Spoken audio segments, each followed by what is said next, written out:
Hey guys, today we're going to do a little bit of Social Media 101, and I'm going to teach you the tips and tricks that have worked for me to use the social media platform in the most efficient and effective way to grow my business. Social media is where we are going to be sharing our journey. It's where we're going to be adding value to our journey and what we're doing. It's going to be how we connect with people. It's going to be how we build our relationships and run our challenge groups. And it's going to be how we expand our network. So it's very important for you to get a good grasp and a good understanding of how to use social media to your advantage. I want you to first think back. You most likely connected with your coach, your upline coach, on social media. You most likely followed her for a little while or him. You saw their posts, you watched their journey, and over time you realized that what they were doing was credible and it was something that it was a lifestyle and not just a fad that they were following for a few weeks. And it ultimately ended up with you getting started with the program, with you taking those steps to change your life, and eventually you signing up as a coach and looking towards building your business. So think back to the posts that you saw your coach do. What attracted you to their posts? Was it them talking about their transformation? And when I say transformation, I don't always mean purely physical. We all are going to have before and after pictures. And while they do, in fact, get the most traction for me personally, there's also the transformation posts about how much confidence they've gotten and how much stronger they feel, and maybe even their financial transformation. Is it their posts about the community and how they have 24/7 support from people that they don't even know who are helping them reach their goals? Think about what posts intrigued you and recreate those posts. Use those posts to find people like yourself to join you on this journey. Um, and that kind of brings us into the next point. It's kind of identifying the type of people that you're trying to reach with your post.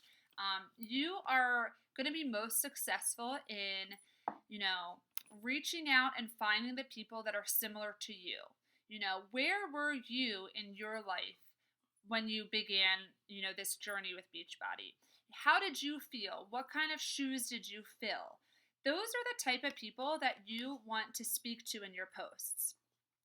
So make sure that when you are writing these posts and you're adding value to them, that you're speaking to that person, because those are the people that you want to join you. Those are the people that you're going to build the strongest relationships with, and those are the people that you're going to be able to work best with. Now, we want to add value.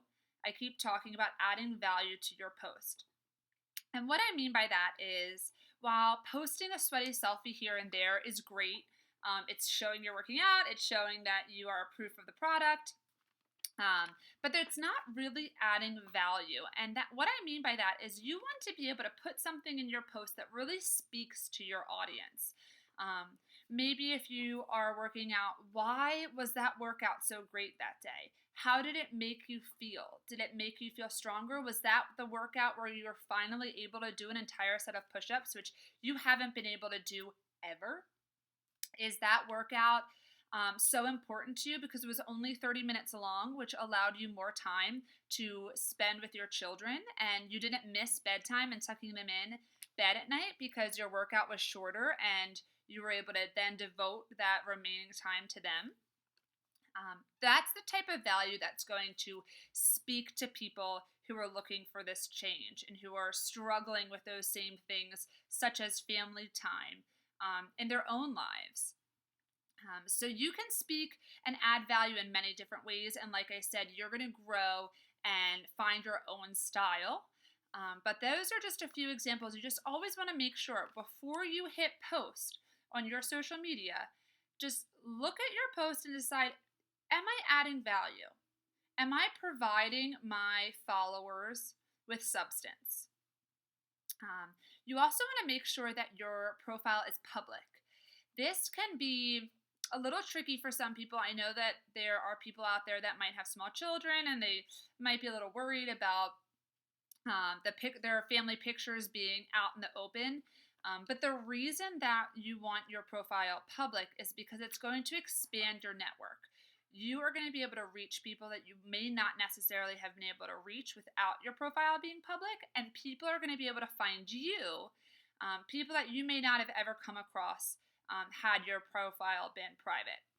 Now, for those of you that do post things from your personal life that you don't necessarily want open to the public, you can go when you make that post and adjust the privacy settings for that post. So if you do put up a family picture, you can then go in and choose that you only want your friends list to see that picture. So you can still keep a little bit of your life private. When you are doing posts, not only do we want to add value, not only do we want to make sure that they're public, but it's also a good idea to keep them a little vague and add a little mystery. I actually don't recommend you using the words Beachbody, Shakeology, 22-minute hardcore, 21-day fix in your posts. And the reason I say that is because if you're posting a great workout, or you're posting a sweaty selfie, and the value that you're providing to that post is how amazing this workout was, you got a great full body workout in the comfort of your living room, people are going to start to wonder, well, what workout is she doing? Now, if you give it away right away, that's 22-minute hardcore, all that person has to do is look up 22-minute hardcore and purchase if they're so inclined. But if you leave that little bit of mystery, it opens up the door for questions. We love questions because the more that someone looks at your post and goes, what is she doing? I want to know what that workout is. What is this superfood shake that she's been talking about? I want to know about that. I think I need that. Then they will hopefully message you and ask you those questions, or they'll comment and ask you those questions. And that is an open door to building a relationship. So keep it vague, keep the mystery. When you are posting pictures of yourself or of your team or doing a workout video, you want to make sure that everything is kind of clear and clean and presentable, meaning you want to make sure the lighting's good. You don't want to post a picture of yourself, a transformation picture of yourself, where you're trying to show off the definition in your body when you're in horrible lighting and your body's shadowed. So keep that in mind when you are creating posts or taking pictures or videos of yourself. You want to make sure that you're doing it in the best quality so that your viewers will really be able to see what you're trying to convey. I also want to talk a little bit about timing and scroll stoppers. So you're going to hear the word scroll stopper a lot. We use it a lot on our team. Scroll stopper is a post that is, when people are scrolling through their news feed, it's going to make them stop. And they're going to read it, and the value and the visual of that post is going to hit home for them. It is going to strike a chord with them, and it's going to make them want to know more and read more, and it's going to make them want to invest time in that post. That's a scroll stopper. The best time to post your scroll stoppers are early in the morning or very late at night. Because people are busy with their work schedules, people aren't likely going to be on Facebook throughout the day while they're working. So if you have this great scroll stopper and you post it at noon, only a small fraction of your network is going to be able to see it. You want to save that post for about 9 p.m. 9 p.m. is when Facebook has its highest traction.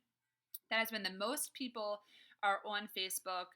You know, they're settling down from the workday, they're getting ready for bed, they're, relaxing on the couch. That is when the most people are going to see your post. So when you have a great post like that, save it. Do not post it in the middle of the day. Post it preferably in the 9 p.m. hour. Another great time is 7 a.m. But like I said, I think 9 p.m. has a little bit more traction.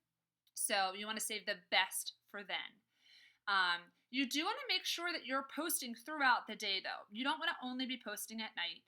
And when you're posting throughout the day, where the traction's a little less heavy on Facebook, that's when you can be authentic and really show your own personal lifestyle. As much as we want to be consistently sharing about Beachbody, Beachbody is not our entire life. Yes, it is a lifestyle, but we're also our own individual. I love to hike. I love hanging out with my puppy. I have a niece on the way that I can't wait to spoil. All these things are things that your viewers are going to be and followers are going to be able to relate to.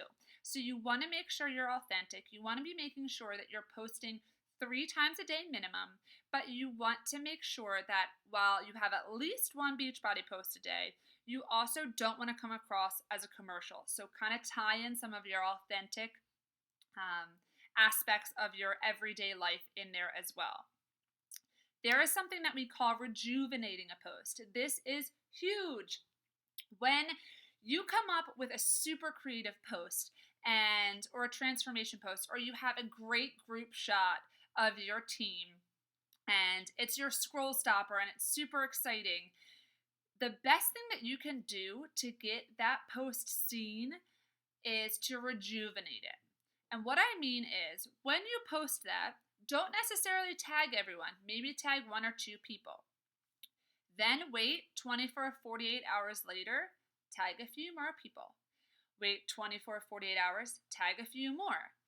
Every single time you do this, that post is bumped up in everybody's newsfeed. So it's almost as if you're reposting it. Only a small fraction, because of the filtering systems in Facebook, only a small fraction of our followers actually see our posts.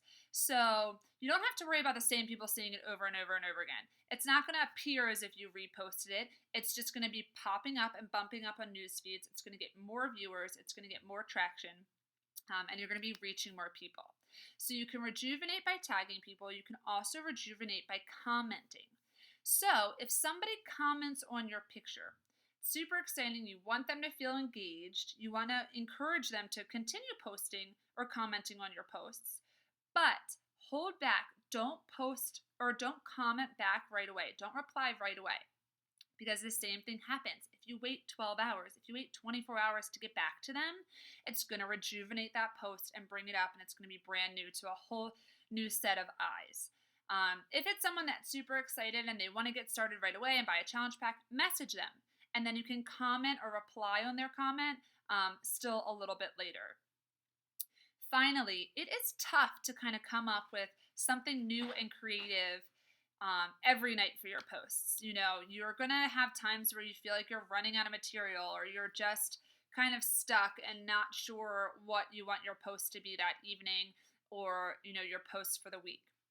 So 2 things that I recommend. A, follow some top coaches, and I will, in the comments, put a list of top coaches that I think you should follow on Facebook.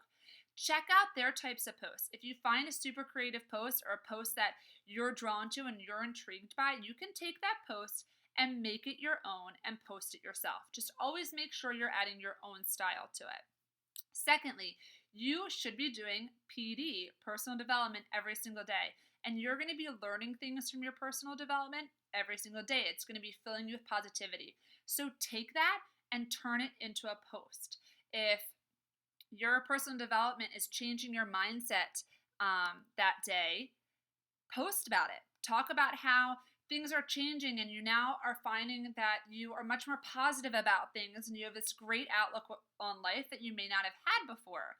You know, use that personal development, tie it in, because people are going to see your enthusiasm and they're going to see your excitement and they're going to feed off of it. So those are my top tips and tricks. Please post any questions in the group. I'm happy to answer them. Definitely rewatch this video because it has a lot of good tips in there, and I want to make sure you jot them all down so you remember them. But have a great night, guys. I'll see you later.